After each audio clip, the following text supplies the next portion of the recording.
ওষুধ খাই নাই, কাজ হবে তো না? রমাদানের গুণকীর্তন করে কাজ হবে তো? ওষুধ কি? ওষুধগুলো আপনাকে গ্রহণ করতে হবে প্রিয় ভাইরা। সমাজে এরকম রোজাদার আছে না ঘুষ খায় আছে না? রমাদানে এরকম রোজাদার আছে না ফ্রি মিক্সিং করে ঘুরে বেড়ায়? রমাদানে এরকম রোজাদার আছে না যারা রোজা রাখে আবার ইফতার পার্টির সময় ফ্রি মিক্সিং করে একসাথে সবগুলা ঘোরাফেরা করে? রমাদানে এরকম রোজাদার আছে না যে বিবাহ বহির্ভূত সম্পর্ক চালায়, সাহারির সময় নিজে ওঠে, আবার যেই মহিলার সাথে কথা বলা হারাম ওই মহিলাকে ডেকে তুলে দেয়, এই জন্য রোজার সময় ফজরের সময় রোজা এরকম করে শুরু করে? আছে কিনা কথা বলেন? তার মানে আমি আমার রমাদানকে গ্রহণ করেছি প্রেসক্রিপশনের ঔষধ ছাড়া। আল্লাহ রাব্বুল আমিন এবার টার্গেট নির্ধারণ করে দিচ্ছেন। আল্লাহ রাব্বুল আমিন বলছেন, ফামান শাহিদা মিনকুমুশ শাহরা ফালইয়াসুম, আমি দায়িত্ব দিলাম তোমাদের কেউ যদি সিয়ামের মাস পেয়ে যাও অবশ্যই রোজা পালন করবে। আল্লাহ বলতেছেন, ইয়া আইয়ুহাল্লাযীনা আমানু কুতিবা আলাইকুমুস সিয়ামু কামা কুতিবা আলাল্লাযীনা মিন ক্বাবলিকুম লাআল্লাকুম তাত্তাকুন। ভেবো না এই সিয়াম কেবল তোমাদের জন্য ফরজ করা হয়েছে। অতীতের যত কম ছিল, আদম আলাইহিস সালাম থেকে ঈসা আলাইহিস সালাম পর্যন্ত সকলের জন্য সিয়াম ফরজ ছিল। পুরা রমাদানে হয়তো ছিল না, কারো জন্য মুহররমের সিয়াম ফরজ ছিল, কারো জন্য জিলহজের সিয়াম ফরজ ছিল, কারো জন্য হয়তোবা দেখা যাচ্ছে আল্লাহর পক্ষ থেকে আশুরার সিয়ামটা ফরজ ছিল। অতএব কোনো না কোনোভাবে সিয়াম ছিল, কিন্তু আল্লাহ বলছেন উম্মতে মুহাম্মাদির জন্য আমি স্পেশাল করলাম, পুরা কমপ্লিট একটা মাসের প্যাকেজ বানায় দিলাম। আমার বান্দাদের দায়িত্ব দিলাম এই রমজান মাস পেলেছে যেন সিয়াম পালন করে। আর কেউ যদি সিয়াম পালন করে আল্লাহ বলছেন আশা করা যায় সে তাকওয়ার পথে থাকবে। লাআল্লাকুম তাত্তাকুন, ওই ব্যক্তি আশা করা যায় মুত্তাকি হওয়ার পথে সে এগিয়ে যাবে। সুবহানাল্লাহ, মুত্তাকি হওয়ার পথে সে আগাবে। কেমনে আগাবে? গোল প্ল্যানিং। আমি একবারে পুরা জীবনের সব গুনাহ খাতা ছেড়ে দিব। সারা জীবন বিড়ি খাইছি, চিন্তা করছে আগামীকালকে বিড়ি একবারে বাদ দিয়ে দিব, গুনাহ একবারে বাদ দিয়ে দিব, আগামীকালকের থেকে একবারে তাকবীর উলার সাথে নামাজ ধরে ফেলবো। এটা মানবীয় ফিতরাতে মানুষের দ্বারা সম্ভব নয়। মানুষকে ছোট ছোট স্টেপের মাধ্যমে মানুষকে এগোতে হয়।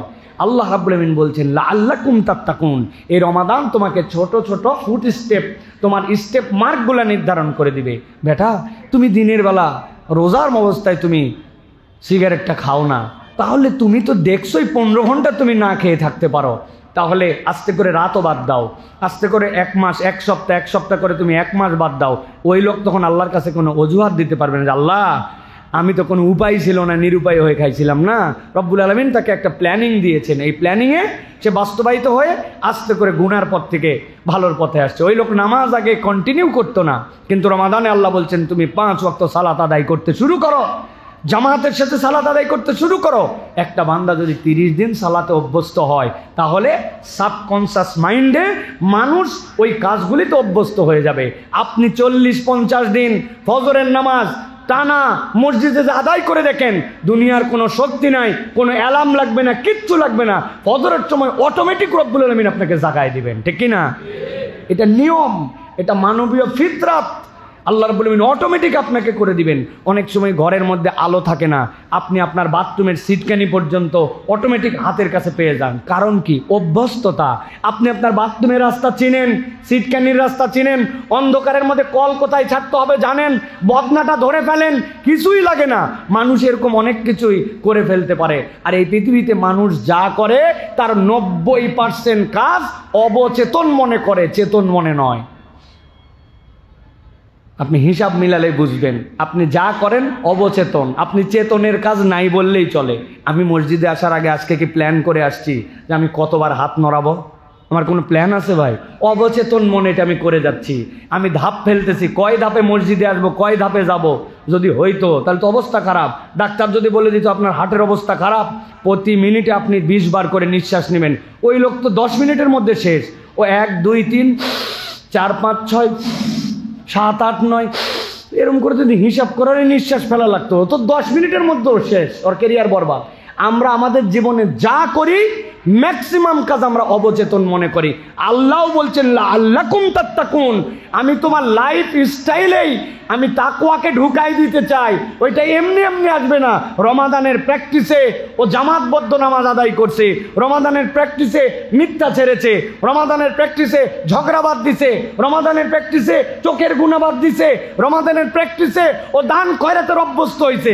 আল্লাহ বলছেন এরপরে ফকির আসলে তখন মুখ দিয়ে বলতে মন যাবে না মাফ করো, তখন পকেটে অটোমেটিক হাত চলে যাবে। আল্লাহ বলছেন এই ট্রেনিং এর জন্য আমি রমাদান মাস দিয়েছি। সুবহানাল্লাহ। প্রিয় ভাইয়েরা, আমি অনেক সময় বলি, আমরা অনেকে বাইক চালাই, অনেকে গাড়ি চালাই। আমার গাড়িটা যখন 3000 কিলোমিটার চলে, 3500 কিলোমিটার চলে, তখন আমাকে বলে দিচ্ছে গ্যারেজওয়ালারা যে ভাই গাড়িটা কিন্তু 3500 হলে আবার আমাদের গ্যারেজে নিয়ে আইসেন, এর বেশি চালালে আপনার জন্য মোবাইল টোবেলগুলো বেশি হয়ে যায়, তা আপনার জন্য কিন্তু গাড়িটার ইঞ্জিনে ক্ষতি হতে পারে। আমি তো 3200 কিলোমিটার বেশি গাড়ি চালাই না, চিন্তা করছে 3500 তো আমার দামি ইঞ্জিন যদি ক্ষতি হয়ে যায়, আমার গাড়ির যদি ক্ষতি হয়, ভাই 300 কিলোমিটার কম চলা। নিয়ে চলে গেলাম। ওরা নিয়ে যাওয়ার পরে সাথে সাথে মোবাইল ডাউন দিল, দিয়ে নতুন মোবাইল দিল, মোবাইল ফিল্টারটা লাগাই দিল, এয়ার ফিল্টারটা চেঞ্জ করে দিল, এসি ফিল্টারটা চেঞ্জ করে দিল। বলছে হুজুর সময় আছে হাতে? বলো আছে, তাহলে একটু 4টা চাকা খুলে একটু ব্রেকগুলো মিলাই দেই। ব্রেক শুগুলো সুন্দর করে ঝাড়ে মুছে বললো না সমস্যা নাই, ড্রাম ঠিক আছে, ব্রেক ঠিক আছে, আপনার এখন মোবাইল গিয়ার সব ঠিক আছে, আপনি আপনার গাড়ি নিয়ে চলে যান। আবার 4000 কিলোমিটার পর্যন্ত আমি আবার ড্যাম কেয়ার গাড়ি চালাচ্ছি। আমি প্রিয় ভাইরা, খুব ভালো করে বোঝেন, একটা মানুষের 11 মাসের জিন্দেগিতে সে সাধ্যমতো চেষ্টা করে, সাধ্যমতো বেঁচে থাকার সব মাসের মধ্যেই আপনার জন্য চোখের গুনাহ থেকে হেফাজত করা দায়িত্ব, মনের গুনাহ থেকে হেফাজত দায়িত্ব। কিন্তু আল্লাহ রাব্বুল আমিন এবার বলছেন এটা স্বাভাবিক নয়, এবার তোমাকে ট্রেনিং সেন্টারে ওয়ার্কশপে নিয়ে আসলাম, তুমি এখন ওয়ার্কশপের মধ্যে ঢুকে যাও। এখন এই জায়গাতে তোমাকে তাদের পরামর্শ অনুযায়ী এখন তোমাকে সিদ্ধান্ত নিতে। ও বলছে না মোবাইল ফিল্টার চেঞ্জ করেন, এয়ার ফিল্টার চেঞ্জ করেন, ব্রেক শুতে প্রবলেম আছে, ও এখন চেক আপের মধ্যে রাখছে, চেক আপ করে আপনাকে ঠিক করে আবার দিয়ে দিচ্ছে, আপনি চলবেন। ঠিক আল্লাহ রাব্বুল আমিন চান আমার বান্দা জান্নাতে যাক, আমি জাহান্নামে নেওয়ার জন্য তাকে সৃষ্টি করি নাই।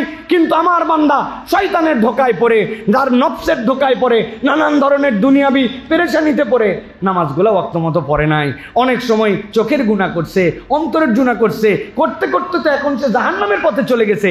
আমি আমার বান্দাকে ওয়ার্কশপে ঢুকালাম, আমার বান্দাকে আমার পক্ষ থেকে রহমত, আমার পক্ষ থেকে মাগফিরাত, আমার পক্ষ থেকে নাজাত। শয়তান যেটা বিদ্রোহী তাকে আটকায় রেখে জান্নাতের দরজা খুলে, আসমানের দরজা খুলে আমার বান্দাকে আবার রেডি করে, আমার বান্দা যদি ওই পরবর্তী রমজানের আগে থেকে এই পর্যন্ত যে রোজা, এর মধ্যে সব গুনাহ মাফ করে দিয়ে আমার বান্দাকে আবার জান্নাতের উপযুক্ত করে দিলাম। সুবহানাল্লাহ। এটা রমজানের টার্গেট। এখন আপনি রাস্তাতেও যান, গ্যারেজেও তাই, আপনি কোনো কিছুই মানেন না, রমাদানেও যা, রমজানের বাহিরেও তাই, তাহলে আপনার আমার এই রমাদান যে উদ্দেশ্যে এসেছে এইটা কোনোভাবেই আপনার আমার সাথে ফিট করতেছে না। এই জন্য এই রমাদান আমাদের জন্য প্রিয় ভাইরা কাজ দিবে না। এই জন্য আল্লাহ রাব্বুল আমিন বলছেন এই রমাদান তোমার ছোট সময় বড় প্যাকেজ, বাম্পার অফার আমাদের আসে না যে অমুক সময় বিগ সেল, 70% ডিসকাউন্ট দিয়ে দেওয়া হয়েছে, দোকান শেষ করে দিবে, লাভ অনেক পর্যাপ্ত হয়ে গেছে, এখন একদম বাম্পার অফার, মেলাতে অফার, এই অফার। আল্লাহ বলছেন তোমার ক্ষুদ্র জীবনে রমাদান তোমার জন্য যে অফার আনছে এটা যদি তুমি একবার কল্পনা না করো, তাহলে তুমি তোমার মানবীয় মূল্যবোধে তোমার নিজেকে মূল্যায়ন করতে শেখো নাই। আল্লাহ বলছেন এটা তো এমন জিনিস যার মধ্যে আমি রব্বুল আলামিন তোমাকে নিয়ামত দিয়েছি, কি লাইলাতুল কদরি খায়রুম মিন আলফি শাহর। আল্লাহ বলতেছেন এটা তোমার জন্য 1000 মাসের থেকে উত্তম। কত উত্তম?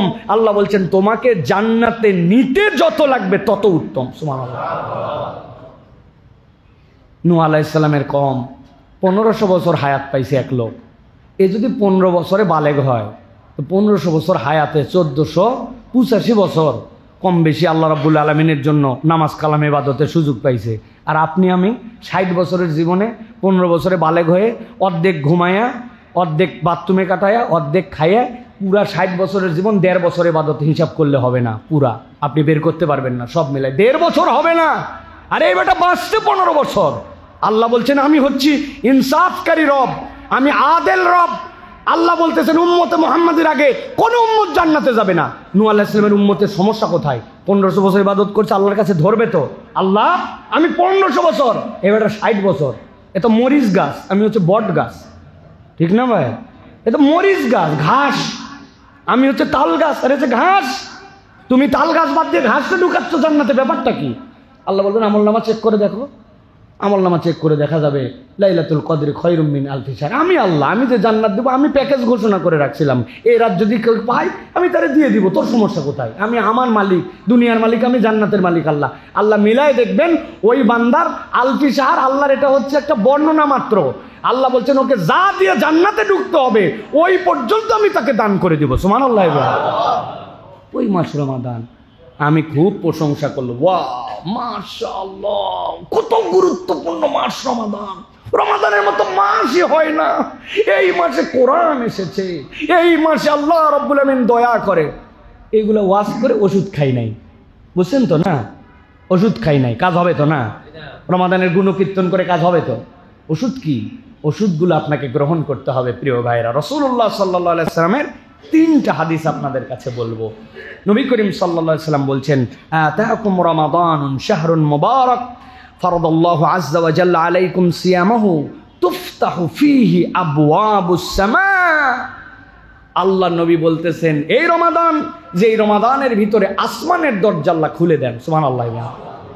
বিজ্ঞান প্রমাণ করতে পারুক না পারুক, আমরা আল্লাহর কথা, আল্লাহ রসুলের এই কথা বিশ্বাস করি যে আসমানের দরজা আছে। কেমন জানি না, আমি তো অত দূর পর্যন্ত যেতেই পারি নাই। দুনিয়ার যত আবিষ্কার এগুলো তো প্রথম আসমানের নিচে। আর আমার নবী সাল্লাল্লাহু আলাইহি ওয়াসাল্লাম 7 আসমান ভেদ করে গিয়েছেন। যাওয়ার পরে জিজ্ঞাসা করা হয়েছে তুমি কে? বলে জিব্রাইল। তোমার সাথে কে? বলে মুহাম্মদুর রাসূলুল্লাহ। বলে তাকে কি অনুমতি দেওয়া হয়েছে আসমানের উপরে আসার জন্য? বলে হ্যাঁ, আল্লাহ তাকে ডেকেছেন, দরজা খুলে গেছে, এক এক দরজা ভেদ করে 7 আসমান পার করে গিয়েছেন। অথবা আমরা বিশ্বাস করি, তুমি বিশ্বাস করো বা না করো, তুমি বুঝতে পারো বা না পারো, আল্লাহ আসমানের দরজা খুলে দেন। সুবহানাল্লাহ। রমজানে আসমানের দরজা খোলা হয়। নবী